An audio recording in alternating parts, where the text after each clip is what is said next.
शैतान रजीम। बिस्मिल्लाहिर्रहमानिर्रहीम। एक और बड़ी खबर आज सामने आई थोड़ी देर पहले।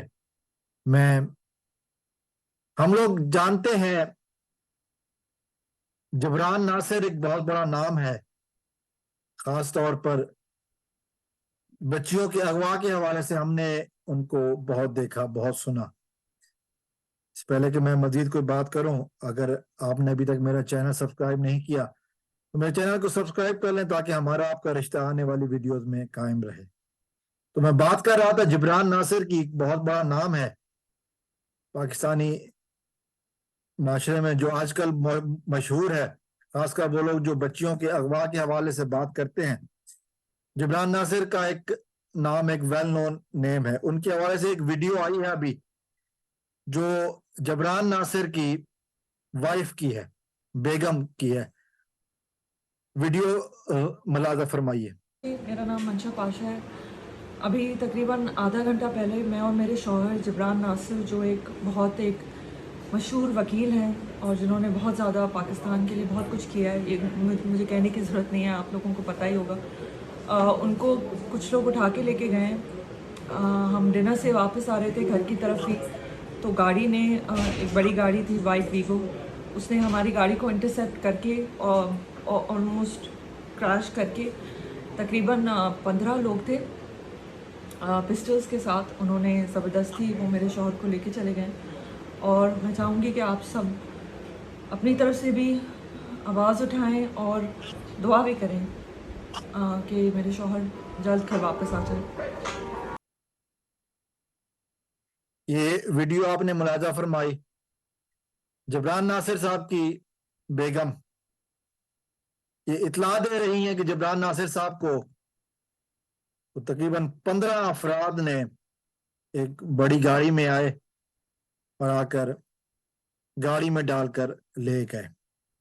जबरान नासिर, जैसा कि हम जानते हैं, मेहदी अली काज़मी केस के हवाले से बहुत चर्चे में है, शोहरत में है। और दूसरी तरफ हमने ये भी देखा कि कराची में जब वाकया हुआ, एक जिसमें एक सियासी शख्सियत का नाम लिया जा रहा था, नकीबुल्लाह कत्ल केस में, उसमें भी जबरान नासिर ने मकतूल पार्टी की तरफ से केस लड़ने का फैसला किया था। और फिर उनका एक बयान भी बहुत चल रहा है आजकल।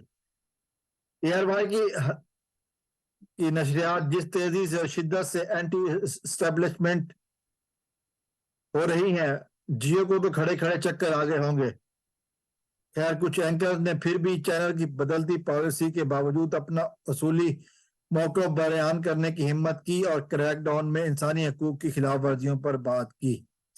यकीनी तौर पर चैनल की मजबूरियां भी रही होंगी। मीडिया पर तनकीद अपनी जगह, मगर मीडिया पर एस्टेब्लिशमेंट के दबाव की बिला तफरीक मजम्मत होनी चाहिए। जबरान नासिर साहब ने एक बयान दिया था एस्टेब्लिशमेंट के हवाले से, और ये फिर आज हमने देख लिया कि जबरान नासिर को गायब कर लिया गया है। जबरान नासिर को उठा लिया गया है। मैं यही कहूंगा, मत आए कोई यहाँ, ये जंगल का कानून है। जर्नल कानून नहीं, जंगल का कानून है। दरिंदे रहते हैं यहाँ, ये जंगल है। जर्नल कानून नहीं, ये जंगल का कानून है। ये है हमारा आज का बयान। आज इस सिलसिले में दुआ गो है कि अल्लाह ताला जबरान नासिर को खैर आफियत से रखे और जल्द वो वापस आए, और जिस तरह वो मुकदमे लड़ रहे हैं मजलूम वालदैन के, इसी तरह अपना काम जारी रखें। अस्सलाम वालेकुम वरहमतुल्लाह। पाकिस्तान जिंदाबाद।